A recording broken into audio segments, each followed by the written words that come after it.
The story follows our protagonist, who is sent 10 years back in time and reincarnates as Luke Disgustos, the villain from the game he loves, who was brutally murdered on his birthday by the game's hero. Luke comes from an evil noble family that has been plotting a coup d'etat against the royal family for years, but in the game, everyone mocks him as the gross fat toad because of his messed up face, shapeless body, and gutter behavior. The reason for his disgusting personality is that his mother kicked the bucket immediately after she popped him out of her guts.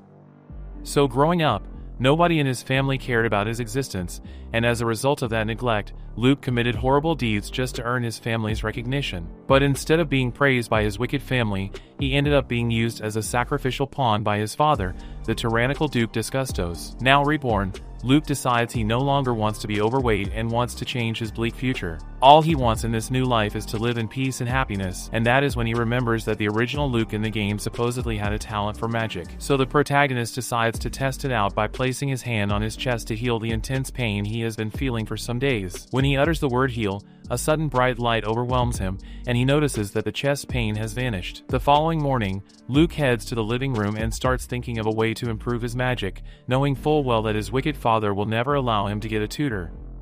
So he gets a magic book from the library and asks Syrup, his maid, to read it for him. Syrup is confused because the only books her master usually reads are his Playboy magazines. But after Luke begs her with his cute puppy eyes, her defenses crumble like a Jenga tower, and she excitedly agrees to read it for him. However, the moment she starts reading about the 2 types of magic, our guy dozes off like a drunk father. So Syrup carries him to his bed like a princess and covers him with a blanket so he can sleep comfortably. A year passes, and still Luke has not been able to properly learn magic since he did not find a tutor. But one thing he has achieved over the span of 12 months is learning how to read, so he studied various magic books in his home library. He also starts thinking of ways to avoid his horrible fate of being mocked as a gross fat toad, and after much research, he discovers the first thing he needs to do is take care of his health. In the game, the original Luke looked like an unkempt stray chihuahua, largely because the people in this world are disgusting animals who don't bathe. So to avoid looking like a spoiled dough, the protagonist chooses to prioritize his skin by indulging in a skincare routine 3 times a day, and also bathes twice daily so he can look fresher than the previous Luke ever did. To also ensure he does not become as fat as your ex, Luke decides to change his diet, since food prepared by the house chef makes him fall sick. He chooses to incorporate healthy meals from his previous world into his diet, and by doing so, he never falls ill again. But one thing he hates to do is exercise, and he always declines whenever Syrup brings it up, since all he wants is a healthy, easygoing life. He prefers to slack off, spend time in the jacuzzi, and avoid all unnecessary hardships. In the future, his goal is simple: marry a beautiful baddie, and even if he cannot find a hot girl to marry, he plans on finding a source of income that will let him live without worries. However, there is one part of Luke's life the protagonist will never consider changing, and that is enrolling in the Royal Academy, since the Academy is where he would get to meet all the star characters of the game that he loves dearly. However, even after he joins the Academy, his desire to remain a happy slacker will never change. While Luke smiles excitedly, dreaming about the lazy future he plans to live, Syrup interrupts his thoughts by advising him to learn swordsmanship if he truly wants an easygoing life. While gently massaging his head, she explains that life is not only about having fun, but that he will also need to learn some self-defense to protect himself. But Luke firmly refuses, insisting that he does not need to learn swordsmanship when he has Syrup, a competent fighter, as his maid. Seeing how determined the lazy bum is, Syrup does not waste her time arguing, and she simply bids him goodnight. The next morning, Luke rushes outside the house to test out the new spell he just invented. He summons a large bubble with a smiley face named Val, whose sole purpose is to do all the work Luke needs done while he sleeps all day. With the aid of this self-invented bubble servant, Luke can also train while still maintaining his steez as an easygoing boss. The only disadvantage is that he gets muscle aches once in a while, and he always gets hungry after every workout. 5 years pass, and over time, Luke's magic has improved quite a lot as he can now levitate just about anything. While reading a magic book, he sits on a floating pillow that he controls with magic, while Syrup stares at him in amazement. When she curiously asks how he is able to float, Luke, knowing there is no way on earth her salty brain can understand the logic behind it, immediately dodges the question and instead asks if she wants to ride his floating pillow. Syrup excitedly agrees, so she hops onto the floating pillow and starts blushing hard as it rocks her from side to side. She confesses that her cakes have never been rocked this way before, but soon after, she admits that she is bothered by something else. She wants to know how Luke has managed to keep a lean physique over the years when all he does is read and sleep all day. Instead of explaining, Luke decides to show her. So he takes her outside the house, solidifies his mana into a ball, and then gently injects it into his chest. Syrup freezes in shock at what she just witnessed, but over time, Luke has managed to evolve Val, his bubbly assistant, into some kind of intelligence that can be paired directly with his brain. This enhances his brain so that he can now perfectly execute any martial arts technique he remembers from his past life, whether from reading his favorite manga or playing fighting games. Syrup is in awe as she watches Luke display such mastery in martial arts, but beyond that, she is speechless at how much of a tech genius the little guy is. She is deeply impressed by how fully her young master now understands the mysteries of magic. After exhausting his strength from his little martial arts display outside, Luke, being a weakling, says he is tired and wants to bathe in the spring. Syrup accompanies him there, and while immersed in the cool natural water, Luke notices for the first time how beautiful Syrup truly is. Over the years, Syrup has kept up with the skincare regimen Luke taught her, and that alone has made her skin spotless and flawless. She has also continued her swordsmanship training and is now more polished and fierce. But even with all these accomplishments, she remains as loyal as a dog to her master, Luke. After his quick bath at the spring, they head back inside the house, where Luke informs Syrup that he has a very important job for her. He wants her to inform his dad that he is now ready to determine his magic attribute, and respectfully, Syrup leaves, promising to do as she is told. In this world, attribute magic is the innate magic a person is born with, and it can only be determined by a powerful sorcerer from the Ministry of Magic. In the entire kingdom, Luke's family, the Disgustos family, is one of the few noble houses known for possessing excellent magic attributes.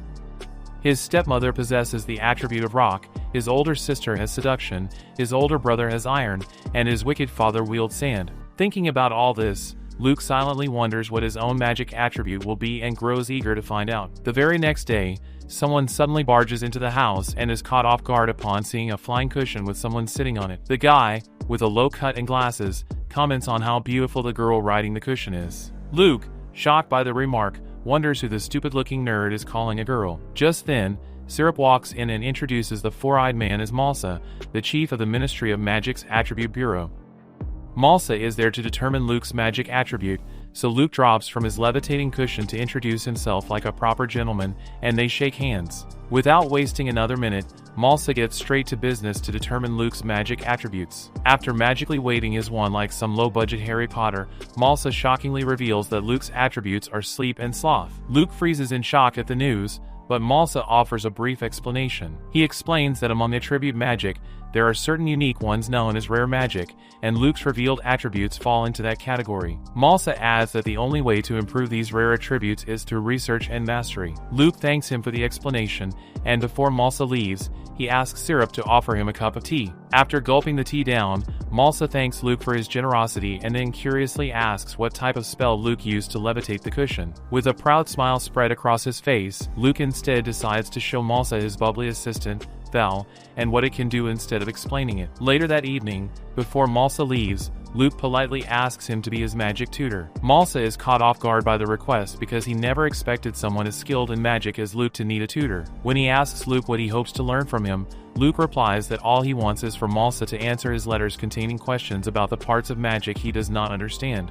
Malsa figures that what Luke really wants is for them to become pen pals, so he agrees on the condition that Luke also answers any questions he might have. Luke excitedly agrees, and with that, the deal is sealed. Over the next couple of weeks, Luke grows very knowledgeable about magic, thanks to the constant letters he sends Malsa and the replies he receives. He has also been researching about his sleep magic attribute and has discovered that sleep, as an attribute, has 3 powerful spells. First, sleep can be used to literally put a target to sleep. Second, it can act as a timer, ensuring that a target does not wake up for a designated period of time, no matter what. Third, sleep can prevent a person from sleeping at all and keep them fully alert. With a sheepish smile, Luke finds both his sleep and sloth attributes truly amazing. But as he relaxes on the sofa, he wonders if, just like fire arrows, there might be a way to invent a sleep arrow that can instantly put anyone to sleep from a distance. If that is even possible, Luke imagines a teacher being struck with a sleep arrow and forced to nap while he skips class as much as he wants. 3 years pass after Luke's engagement to Karen, and during that time, Luke has been living a far more lavish life than a king. And that's because Syrup handles all his chores and takes care of everything that concerns him, while his soon-to-be bride, Karen, prepares delicious 5-star meals for him. Val also helps him maintain his beauty and health, and his ideal slack-filled life has been steadily improving day by day. But in a few days, everything is about to change because Karen will be attending the academy and will have to live in the dormitory. However, before she finally leaves, Luke decides to spend as much time with her as possible. However, that morning, he cannot find Karen anywhere, so he leaves his room to search for her. When he reaches the living room, he runs into Testa, his elder brother, but as always, Testa ignores him like roadside trash. The original Luke would have been hurt by this, but this Luke does not care if the snobby loser ignores him, because his only focus that morning is finding Karen. He figures she might be in the garden gazebo with his older sister, having their usual stupid tea party. So when he gets to the gazebo, he finds Karen, just as he predicted, sitting there like a princess. For 3 years straight, Karen never stopped the skincare routine Luke taught her, and neither did she relent in her training with Elle. As a result, her beauty has improved tremendously. Inside the gazebo, Luke also finds his hot meal sister Iris, who demands to know why he is there. When Luke reveals his intention to snatch his soon-to-be bride away, Iris refuses, explaining that she is enjoying Karen's company and then tries to use her seductive powers on Luke to stop him from taking Karen. But Luke is too much of a Sigma for her seductive powers to work on him, so he grabs Karen's hand and leads her away. As he walks off with her, Iris starts simping hard for Luke's attractive face, and she becomes determined to win his heart. A few months later, Karen finally leaves for the academy. Feeling quite lonely without her, Luke stops going outside. He stays indoors with Syrup, and the only thing that gives him pleasure is reading Malsa's letters, who over time has become his only friend. But that day, Luke decides to go out. He boards the carriage with Syrup, who drives them to a huge department store deep in the city, where Luke can purchase all the items and equipment he wants. As they walk inside the store, they meet a man with a ridiculous hairstyle who introduces himself as Morsky, the owner of the business. Morsky then invites them to the big boys section of the store, where he suggests that his Gen Z daughter attend to them instead of an ancient dweeb like himself. Just then, a beautiful girl walks in and introduces herself as Akari, Morsky's daughter. Luke instantly identifies Akari as one of the main love interests from the game, the one who, if chosen, leads the player down the merchant route. With a cheerful smile, Akari expresses her desire to get along with Luke and Syrup, and with her help, Luke is able to purchase all the skincare products he needs. He also asks Syrup to get something for herself, but Syrup is reluctant, considering that she is a maid and does not feel privileged enough to buy anything. But when Luke asks Akari to pick something out for his maid, Akari obeys, and when she returns, she brings a beautiful red choker with her. Luke then gives the choker to Syrup, and reluctantly, Syrup accepts the present from her master. As she puts it on, it fits her perfectly, earning Akari's compliment. The red choker, now resting around her neck, compliments Syrup's clappable face and beautiful white hair, and Luke cannot help but admire how attractive his maid looks. After paying for everything they bought, Luke and Syrup leave the store, and Akari politely thanks them for their patronage. The trip turns out to be very satisfying for Luke, especially since he got to meet a beautiful girl like Akari, and it makes him want to do things like this every once in a while. Since he will be leaving home for the academy in a year's time, Luke reasons that he needs to experience as much of the world as possible before he eventually moves into the secluded dormitory. Back at home, Luke starts thinking about a few things. He is curious to know why the original Luke in the game looked worse than a skunk suffering from an addiction. In the beginning of the game, Luke had good looks while growing up, but then his appearance suddenly started getting worse every day, as if he had been injected with some kind of zombie virus. The protagonist finds this strange and suspects it must have something to do with the food Luke used to eat or the ingredients used to prepare it. So after making a list of the ingredients found in the kitchen, he sends it to Karen, the food specialist, for her assessment. According to Karen, most of the ingredients contain toxins. Still not satisfied, Luke interrogates Syrup to find out who was responsible for preparing his meals when he was younger, and according to Syrup, the house steward took over cooking right after the chef was fired. With this information, Luke pieces everything together and finally finds the answer he has been searching for. Not long after, Luke then abducts the old steward and binds him to a chair, desperate to uncover the truth. Before doing anything else, Luke thanks the old, scrawny man for preparing his meals every day. Then he calmly lets him know that he is fully aware someone has been poisoning his food. His intention is to enjoy torturing the old geezer until he confesses, but to his utter disappointment, the steward immediately admits that he was asked to poison him by Luke's father. Feeling remorseful, the geezer begs for Luke's forgiveness, and Luke, being a merciful noble boy, agrees to forgive him. But not before punishing the steward with the terrible gift of sloth, which will make him lazy and sleepy for whatever little time he has left on this planet. After that, Luke walks away, ordering the old sleepyhead to get back to work. Now it is pretty clear to Luke that his real enemy is his own father, Duke Disgustos.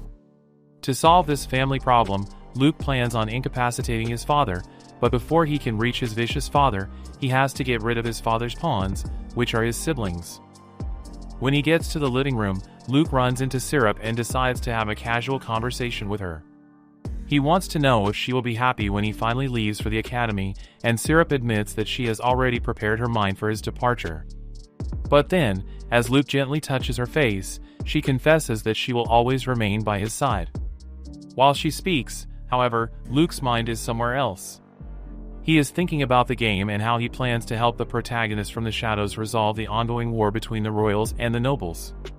And to do that, his greatest desire is to crush the leader of the nobles, who is none other than his very own father. Finally, 1 year flies by, and Luke is ready to leave for the academy. Soon after, he arrives at the prestigious Royal Academy entrance exam grounds for the examination. The entrance exam involves 3 tests: magic, practical, and theory. While waiting for his turn in the practical exam, Luke witnesses a powerful beast girl named Ruby decimating every opponent who goes against her. Her skill in swordsmanship is highly impressive, and the rest of the challengers do not even stand a chance against her. When it is finally Luke's turn to face his opponent in the practical exam, he summons an explosive bubble that completely wrecks his opponent and shatters everything around them. The powerful explosion attracts Ruby's attention, and as she looks into the dust and rubble, she sees Luke standing calmly in the middle of it all, completely unbothered. His aura and beautiful face immediately catches her fancy. The next day, Luke receives a letter of acceptance from the academy, so he prepares himself for the beginning of the adult romance plot of the game. The next day in his room, Luke puts on his sleek uniform in preparation for school and then starts admiring how handsome he is. In the game, the Royal Academy is the oldest and most prestigious in the kingdom, so it is reasonably the school where all the nobles in the kingdom attend. Once he arrives at the academy, Luke plans on avoiding the normal game story where the original Luke dies. But somehow, he has a feeling that the game plot might develop differently this time, since he is no longer the fat, ugly toad the original Luke was. As Luke readies himself to leave the house, Syrup gets all emotional. She had always wanted to become Luke's attendant at the academy, but the school rules prevent attendants who are older than their masters by more than 2 years from serving them. She is worried that she will not get to massage his sausage for a while, but Luke assures her that he can take good care of himself and reminds her that Karen is also at the academy, so his sausage will not suffer that much. Still, Syrup insists that she wants to be the one to take care of him, and Luke is touched by the gravity of her concern. Ever since he was a little brat, Syrup had always been there, taking care of him even when the rest of his evil family abandoned him right after his mother was called to glory. Syrup had been like the only family he had, and on top of that, she also helped him with some midnight naughty duties. Grateful for all she had done for him, Luke hugs Syrup and expresses how indebted he is to her. As the atmosphere surrounding them thickens with emotion, Luke promises to reward her someday and asks her to never stop believing in him, and in response, Syrup swears that she will never stop believing in him. They hug each other passionately like Jack and Rose, and by the following day, Syrup rides Luke to the academy. On the way, Luke starts talking about the future and how he plans on leading the territory once he graduates. He then asks Syrup to come with him, and Syrup is taken aback by the question, but she agrees to leave with him as long as his soon-to-be waifu is okay with it. When Luke explains that his goal is for all 3 of them to become a proper family, Syrup is filled with excitement like a little girl and cannot help but blush hard. A few hours later, they finally arrive at the entrance of the academy. With her head lowered, Syrup says her goodbye to her master, and Luke, in return, waves goodbye to her. As Luke walks into the Grand Academy, he runs into a girl with glasses who claims to recognize him based on her father's description. She introduces herself as Labura, the daughter of Malsa, the director of the Ministry of Magic, and Luke immediately feels comfortable around her due to his friendship with her father. Libera is the new attendant Luke's father arranged for him at the school, since they are about the same age. So together, they head to the school auditorium, and Libera cannot stop yapping about her love for magic. She says her dream is to get a job at the Ministry of Magic, just like her father, and then confesses that people have always made fun of her for having that dream. Luke, noticing her immense love for magic, encourages her and tells her she will do just fine. Uplifted more than ever, Libera smiles excitedly and thanks him for the encouragement. Suddenly, Libera adjusts her glasses like some insane nerd and starts yapping incessantly about Luke's magic art form. That is when Luke remembers that he knew Libera even in the game. Back in the game, Libera was a magic-loving maniac who later became a witch, so Luke immediately tries to change the subject and steer the conversation away from magic entirely. He brings up the dorm applications and asks if they should go finish his dorm registration, but Libera tells him she has already registered on his behalf and then goes right back to talking about magic. She gives her personal opinions on Luke's magic spells that he once shared with her dad, then goes on to explain several theories of her own that could help improve his magic. With how enthusiastic Libera is about magic and how knowledgeable she clearly is, Luke starts considering making her his research partner. Later, the two of them head to the Academy's hall for the entrance ceremony, which is filled with noble brats, and Luke immediately recognizes most of the characters from the game. However, one particular character catches his interest, Dan, the hero of the game, the very same one who had slain the original Luke. While staring blankly at Dan like some lost puppy, Luke suddenly notices that Dan has locked eyes with him as well. But to Luke's utter shock, the look Dan gives him is confrontational, like Luke stole his girlfriend. It makes Luke feel as if Leon already sees him as an enemy, even though this is the first time they have ever met. When Libera notices how tense Luke is while staring at Dan, she asks what the matter is. Luke casually points out that he is confused about why Dan is staring at him like he is his archenemy. Libera then explains that the reason is simple. Dan is a knight apprentice who serves a high noble family known as the Marshall family, who are cold-blooded enemies of the Disgustos family. Since the Disgustos family leads the noble faction, the Marshall family leads the royal faction. Libera also brings to light a dark-skinned girl named Lishan who is sitting right next to Dan. She is a daughter of the House of Marshall, and Dan is her attendant. In the original game plot, Lishan is Dan's childhood friend, and if you somehow choose her as a character, she leads the player down the standard knight route. Eventually, she gets married and starts a family. However, if someone like the protagonist, Dan, ends up with her, Lishan follows a different route where she gets captured by Luke and then becomes both his wife and his enemy. On the other hand, the protagonist Dan is just a commoner whose dad was an honorable knight.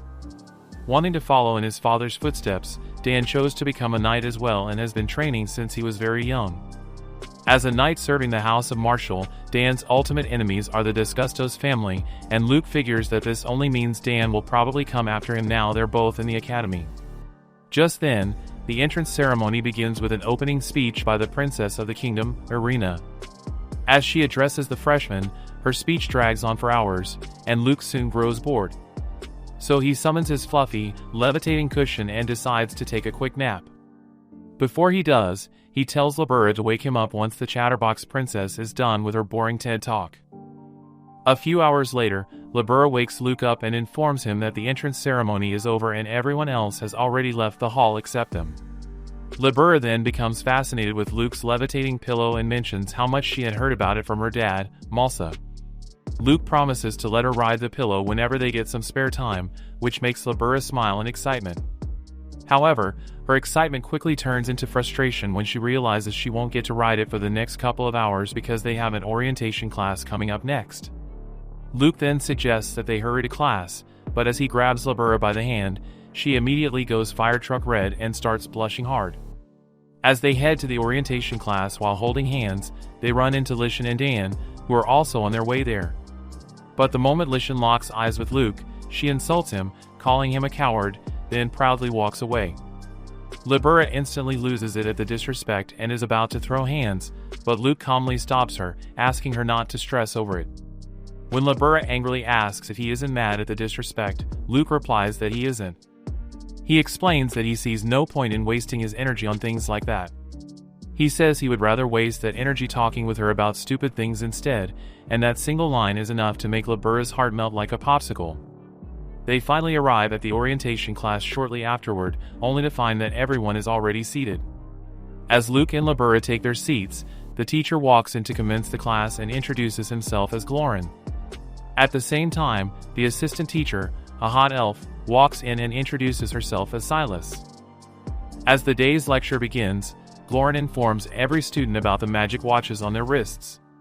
He instructs them to channel their mana into the watches, and when they do, a window screen pops out, displaying detailed information about each student and their magic attributes. When Glorin finishes his lecture, Silas takes over and strongly emphasizes how important it is for their magical ability and strength to grow. She warns them that if anyone's grade drops at any point, the brain-dead loser will be mercilessly kicked down to a lower class. She also informs them about the upcoming Emperor Cup. The Emperor Cup is the greatest event in the Academy, held every year and known to attract attention from all over the world. It is an event that can catapult a student to a higher class even if their grades are low, and the victor will receive an honorary knight title. However, in order to compete in the upcoming Emperor Cup, students must first go through a series of ranking battles among themselves. The rules of the ranking battles are simple. Each student has the right to challenge anyone they want, even if that person is of a higher rank. Also, the challenged person has no right to refuse, and once a challenge is issued, the battle can commence almost immediately. While the teacher is still explaining the ranking battles, Dan immediately raises his hand to call her attention. When Elisa asks what the problem is, Dan replies that he wants to know when they can start issuing challenges. Glorin interrupts, explaining that challenges can be issued the moment they register their magic watches. Hearing this, Dan jumps to his feet and declares that he would like to challenge someone. He turns to the back of the class and throws the challenge directly at Luke, demanding that he fight him. With an enraged look filled with bitterness, Dan locks eyes with Luke, waiting for his response. Meanwhile, Luke remains calm and completely unbothered. He had always expected this challenge, because in the game, this was the tutorial battle and the first job lined up for the villainous noble. In the game, this tutorial battle was the very first fight between the hero, Dan, and the pork-fried villain, Luke. During the fight, Dan made sure he beat the living daylight out of Fat Luke, and this utter humiliation marked the beginning of Luke's villainous arc. After his victory over Luke, Dan became an aura god, with all the girls wanting a taste of his creamy sausage, while Diabetes Luke was relegated to a bitter, vengeful background character. The protagonist doesn't want to get himself involved in such a messy situation, so he immediately declines Dan's challenge to fight. This pisses Dan off, so he insults Luke, calling him a coward. Luke, however, calmly explains that he has no intention of fighting an idiot who doesn't have the brainpower to think for himself. Suddenly, Lishan stands up from her chair to defend her friend Dan, arguing that as a noble, accepting a challenge should be a matter of fact. But after Luke calmly shuts her up by asking her to fight Dan in his place instead, Lishan gets embarrassed and can't say a word. In his head, Luke reasons that it would be best not to get involved in the game's plot and to just enjoy a stress-free life as a background character. But all that changes when the princess of the kingdom, Irina, intervenes and insists on witnessing the battle between Dan, who has the highest practical score, and Luke, who has an excellent magic score. The nosy princess reminds Luke that refusing to accept a challenge will only reduce his ranking, then pleads with him to follow the academy rules. With her hand stretched forward to stamp her authority, Irina declares that it is Luke's duty as a noble to accept the challenge and firmly states that she will not let him refuse. As the princess speaks, Luke is on the verge of losing his mind, unable to stand her annoying tone of voice. But understanding that it would be quite disrespectful to refuse the princess of the kingdom, Luke reluctantly agrees to accept the challenge. With everything working against his goal of living a lazy life, Luke finally realizes that he is too weak to resist the flow of the game all by himself. With the challenge now decided, everyone heads to the academy arena to witness the battle of the elites. Before the duel starts, Dan proudly swears to beat the rotten laid-back personality out of Luke, but Luke only taunts him further with a calm reply, telling Dan to be grateful that he is even willing to fight him. Enraged, Dan demands to know Luke's level, and when Luke tells him that he is still a pathetic level 1 fighter, Dan is shocked that the noble bum hasn't even fought a monster before to level up. As Glosin, the referee for the match, announces the start of the duel. Dan, overly confident that the fight won't even last 2 seconds, charges forward with his sword held high, eager for an easy win. But Luke, as calm as ever, simply summons Val, his artificial intelligence invention, and commands it to take control of his body. Just then, Dan strikes with his blade, but Luke, now completely consumed by Val, blocks the attack with his bare hands. Luke then counters with multiple punches, leaving Dan's face completely battered. Luke's intention is not to hurt him too badly, so to end the fight without excessive bodily damage, he uses his sleep ability to put Dan to sleep. To show off a little, Luke lifts the unconscious Dan into the air like a human sacrifice, then brutally slams him into the ground. After the teacher announces Luke as the winner of the duel, Lishan, horrified by the outcome, angrily yells and calls Luke scum for humiliating her best friend in such a manner before rushing to check on Dan. But Luke bluntly reminds her that she was the one who wanted the fight and forced him into it against his will. He then proudly announces to the entire crowd of watching students that he is ready to accept any challenge from anyone else who dares to fight him. But the students, utterly terrified by what they have just witnessed, are too scared to say a word. With complete silence surrounding the arena, Luke breaks it by deciding to teach the foolish noble brats a lesson about his principles. He tells them that he respects the smart ones and also respects those who pursue magic. However, he openly states that he detests idiots like Dan, who have nothing upstairs and act rashly on brute force alone. With his hand emitting a massive aura, Luke loudly declares that anyone who challenges him and chooses to behave like a barbarian, just like Dan, will be crushed so badly they will never see the light of day again. His fierce, unfiltered words make the noble boys sweat with tension. But for the noble girls, it is a different story. They are completely rizzed up by Luke's confidence, and even the princess has taken an unusual interest in him. With the challenge now concluded, Luke hopes that, after everything he has said, his classmates will finally leave him alone and stop challenging him in the future. But Lishan, still angry and bitter over Dan's defeat, stands up and starts rambling about how Dan will surely take revenge. But while she rants like a sicko, Luke and Libera leave the arena, paying her no attention. On their way back to class, they run into Princess Irina, who expresses how impressed she was after watching the fight and thanks Luke for displaying such remarkable skills in the arena. With that said, Irina leaves, leaving Luke and Libera confused, wondering if that was all she approached them to say. Later that night, while casually sipping wine on the balcony of his dorm, Luke receives an unexpected visit from his fiancée, Karen. With a glass of champagne on the table, Luke showers Karen with praise, talking about how much he missed her amazing cooking. Over the course of their relationship, Karen has come to know everything about Luke, from how his family treats him like garbage to how his only wish now is to live a lazy life. She also learns that Luke originally loved her only for her cooking. When she shyly asks if he still loves her just for her cooking, Luke admits that he now loves her for real. He then politely asks to spend the night in her room, but Karen reminds him that they cannot do naughty stuff under the sheets yet, since they are not married. Desperate to get into her pants, Luke kneels and begs to stay by her side that night, and Karen, feeling a tingling in her clam, finally agrees to let him stay.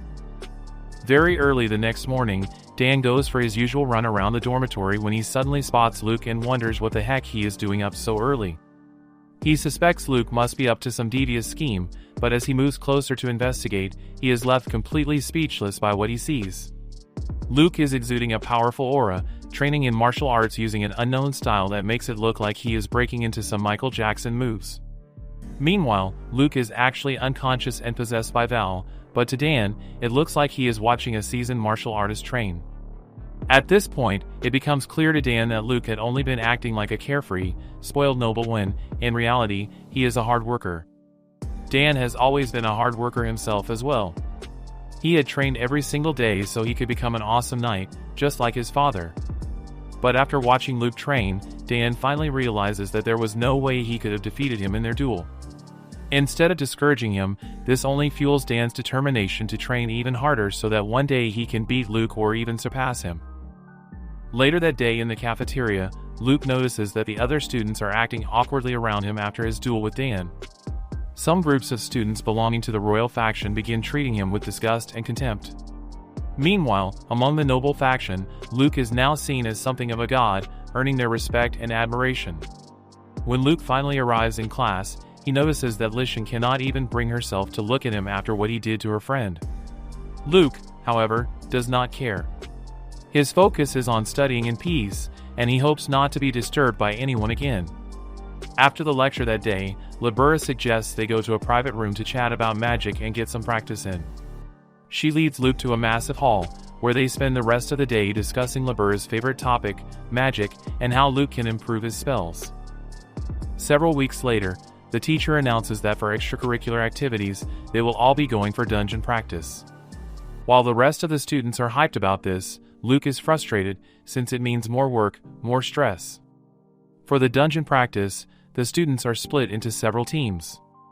Team 1 consists of Princess Irina as the team leader, along with Libera, Dan, and some random girl. Meanwhile, Team 2 consists of Lishan as the group leader, Luke, and 2 other pretty girls. When Libera politely asks to be on the same team as Luke since she is his attendant, the teacher refuses and tells her to stay exactly where she is. This makes Libera sad, but Luke gives her a reassuring smile and warns her not to get injured, and she, in turn, warns him not to be careless. At the end of class, the teacher instructs every team to hold an emergency meeting to strategize. Lishan and her team then head to a private room, where they take turns introducing themselves after Lishan goes first. The shy girl introduces herself as Miral, while the beast-eared girl cheerfully says her name is Ruby. When Luke, the only boy, introduces himself, Miral and Ruby become fascinated by his cute appearance and won't stop throwing themselves at him like cheap bimbos. Their thirsty behavior pisses Lishan off, so she snaps at the girls to stop begging for a pegging and pay attention. But when the girls continue flirting with Luke, Lishan angrily postpones the meeting, though not before announcing that they will be heading into the dungeon over the weekend. After the meeting, Luke leaves the room, only to bump into Libera, who has already been waiting for him outside. As they head back to the dorm together, Luke notices Dan standing in one spot, staring at him intensely. However, Luke senses something different from Dan's stare compared to earlier. This time, there is no hostility behind it, which feels strange and makes Luke wonder if Dan is still hating on him like a petty brat. When the weekend finally arrives, Luke and his team enter the dungeon, with Miral and Ruby still very much clinging to him. By then, Luke has already realized why Miral has such a strong attachment to him. A few days earlier, Karen had informed him that Miral had visited her and revealed that she was indebted to Luke for healing her brother back at the orphanage. Once inside the dungeon, Miral collects the magic stones left behind by defeated monsters while Luke lounges around, asleep on his levitating pillow. This frustrates Lishan, who had expected the team to battle the monsters head-on. But what she does not realize is that while Luke sleeps, he has already cast a sleep spell over the entire dungeon, causing all the monsters inside to fall unconscious. As the monsters sleep, Miral takes them out with her arrows while Ruby gathers the magic stones. To Miral and Ruby, this method is far more efficient, and they love the fact that they do not have to engage the monsters directly. To Lishan, however, this is the laziest strategy she has ever seen. As she strongly protests, insisting that they fight properly, Luke coldly asks why she is so desperate to put her own teammates in harm's way. Lishan argues that she doesn't want that, but after thinking it through, she realizes that the goal of the practice is to eliminate the monsters and retrieve the magic stones, which is exactly what Luke and the girls are doing, even if it is not in the way she had imagined. Realizing this, she apologizes for her rude behavior. So after Lishan finally joins the girls in eliminating the sleeping monsters while Luke continues to nap, they are able to complete the assignment without stressing themselves too much. However, before leaving the dungeon, Lishan shyly calls out to Luke and challenges him to a ranking match. Luke lets out a frustrated sigh and reminds her of what he did to her friend Dan.